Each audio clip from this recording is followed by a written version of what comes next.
நீங்க ஒரு சிஎஸ்கே ஃபேனா இருந்தீங்கன்னா watch this video till the end. It looks like everybody's favorite MS Dhoni is all set to play the IPL 2026.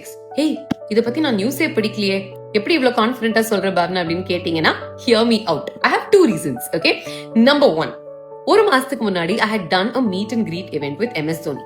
பார்க்கும் பொழுதே மனுஷன் லீனரா, இன்னும் அஜைலா, ஃபிட்டரா தெரிஞ்சாரு. Almost as though he was planning for the summer of 2026. அவர் என்ன பண்ணாலும் பிளான் பண்ணி பண்ணுவாரு. ஒரு ப்ராசஸ் ஓரியன்டட் பர்சன் அப்படின்னு எல்லாருக்குமே தெரியும். அப்பவே ஒரு சின்ன டவுட் இருந்துச்சுங்க. ஒரு கான்ஃபர்மேஷன் மாதிரி எனக்கு கிடைச்சிருச்சு when I read yesterday's news. N. Srinivasan takes over as the chairman of the Chennai Super Kings.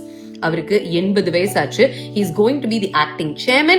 he'll be a part of the meetings but he can't travel அப்படின்னு அவங்க சொல்லிருக்காங்க. பட் அது போதுமே, ஒரு பிரேக் எடுத்துட்டு பெரிய தலை உள்ள வராரு அப்படின்னா ஒரு காரணம் இல்லாம வருவாரா?